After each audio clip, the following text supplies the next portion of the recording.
Antarctica, a vast white desert, a kingdom of ice and snow. Silence broken only by the roar of the wind, an active hostile environment. The air cracks your skin and the sun offers little warmth. Nature's power is absolute and unforgiving. It tests the limits of human endurance. Survival is a constant brutal struggle, a masterpiece of desolation. Jagged peaks of ice pierce the sky. Endless white plains shimmer under a pale sun, beautiful but deadly. Every stunning vista hides a threat. The sheer scale can overwhelm you. You are a mere speck in an ocean of white. This place doesn't care about your courage. Its existence is a challenge to all life, a stark reminder of nature's power. The winds are relentless, howling demons. They whip across the ice at incredible speeds, carrying shards of ice that sting your face, transforming a calm day into a life-threatening blizzard. Shelter is paramount, but finding it is a monumental task. The cold in Antarctica is a different beast altogether.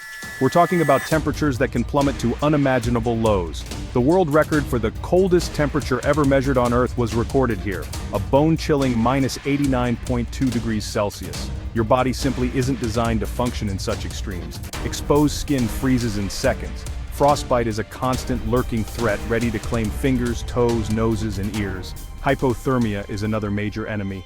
This is when your core body temperature drops dangerously low. It starts with shivering, then confusion, slurred speech, and eventually unconsciousness and death.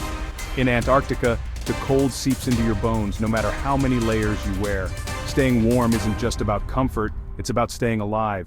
You have to be vigilant, constantly checking yourself and your companions for the early signs of cold injury. Even the air you breathe can be a danger. Inhaling supercooled air can damage your lungs. You need to warm the air before it enters your respiratory system, often using a balaclava or a special mask. The challenge of the Antarctic cold is relentless. The cold is always there, waiting for a moment of weakness. Beyond the sheer cold, Antarctica unleashes another terrifying force: katabatic winds. These aren't ordinary winds. They are born high on the Antarctic plateau where cold, dense air accumulates. Gravity then pulls this heavy air downhill, towards the coasts. As it descends, it accelerates, reaching hurricane-force speeds.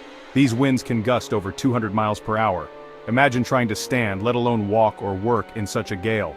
The wind chill factor in Antarctica is extreme.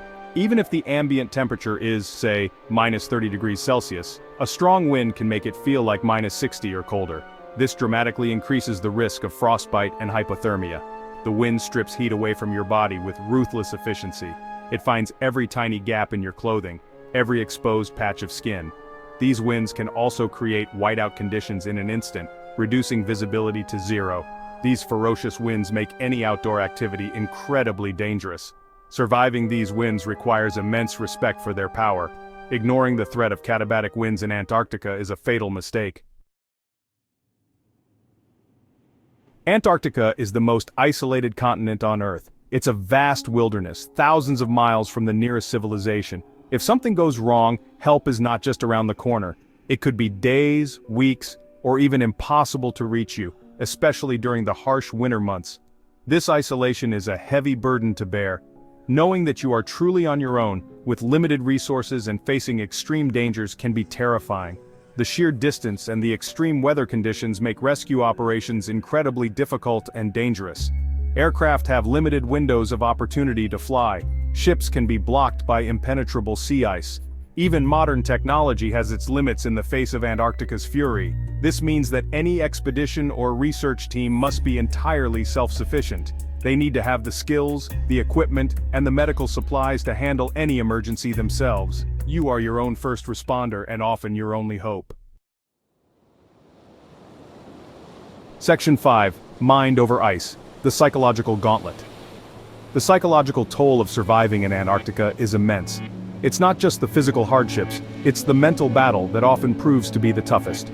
The constant darkness of the polar winter, lasting for months on end, can lead to seasonal affective disorder, also known as SAD, and disrupt sleep patterns.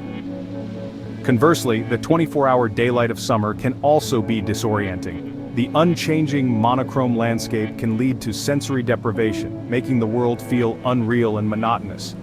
Being confined with a small group for long periods can also be a major source of stress. Minor irritations can escalate into serious conflicts. Personal space is limited, and privacy is almost non-existent. Team dynamics are crucial for survival. Everyone must rely on each other. But the pressure of the environment, combined with isolation, can test even the strongest teams. Maintaining morale, communication, and mutual respect is vital.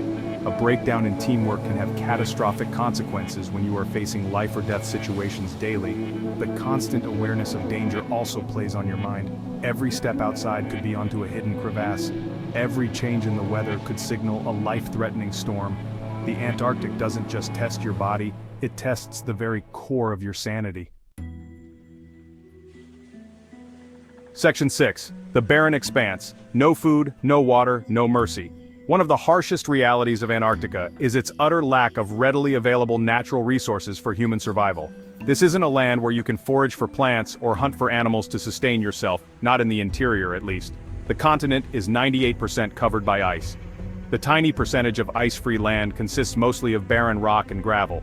There are no trees for shelter or fuel. There are no edible plants to speak of. Trying to live off the land here, in the traditional survival sense, is virtually impossible. You must bring everything you need with you. Food is the first major challenge.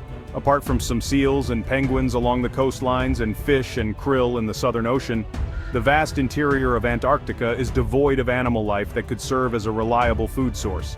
Hunting these coastal animals is also strictly regulated by international treaties designed to protect Antarctica's fragile ecosystem. So for anyone venturing inland, every single calorie of food must be transported in. This means careful planning of rations, high-energy foods, and no room for error. Running out of food in Antarctica is a death sentence. Water, paradoxically, is another critical issue. Section 7. Navigating a minefield of ice-hidden dangers. Beyond the climate and lack of resources, the very terrain of Antarctica is fraught with physical dangers. The ice sheet, while appearing solid and stable, is a dynamic and treacherous entity. One of the most notorious hazards is crevasses.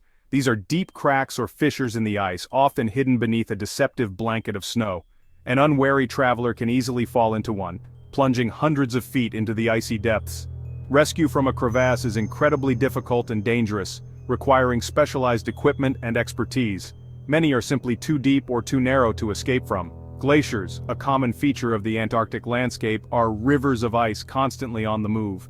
While their movement is usually slow, it can be unpredictable. They groan and shift, creating new crevasses or causing ice falls.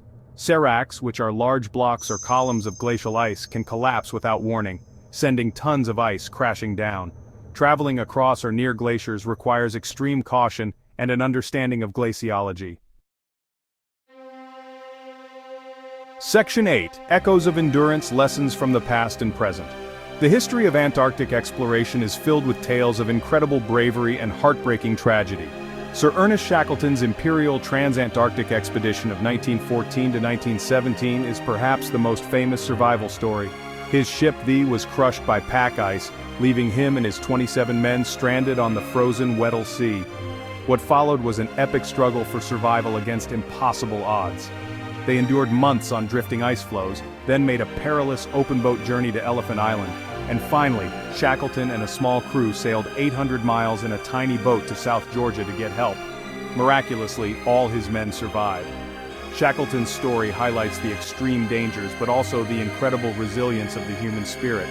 They faced starvation, frostbite, and despair, yet they persevered. Their survival depended on leadership, teamwork, resourcefulness, and an unyielding will to live. Other early expeditions were not so fortunate. Section 9. The Unconquerable Land. Why Antarctica Demands Respect. Surviving Antarctica is an undertaking of monumental difficulty, teetering on the edge of impossibility without extensive preparation and support. This isn't a place for casual adventure, it's a realm where the elements reign supreme. The combination of extreme cold, ferocious winds, and sheer desolation creates an environment hostile to human life.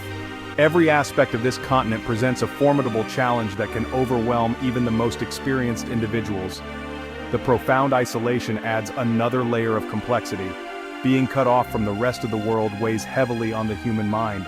The lack of natural resources means every item necessary for survival must be brought in. You cannot live off this land, it offers nothing but ice and rock. This dependency on external supplies makes any unsupported presence a gamble with the highest stakes. Treacherous crevasses lie in wait beneath innocent-looking snow bridges, unstable glaciers can collapse without warning, and avalanches can sweep away everything in their path. Even the surrounding sea ice is a fickle beast. Historical expeditions demonstrate the incredible fortitude required to endure, while others serve as tragic reminders of the continent's lethal power. Modern scientists, despite their advanced technology, still operate with a profound respect for these dangers. Ultimately, Antarctica is not a land meant for human habitation. It is a pristine, powerful wilderness that demands our utmost respect and caution. To venture there is to enter a world where survival is a minute-by-minute battle. Without unparalleled preparedness and mental strength, attempting to conquer Antarctica is foolhardy. It remains one of the last true wildernesses on our planet, a testament to the raw power of nature.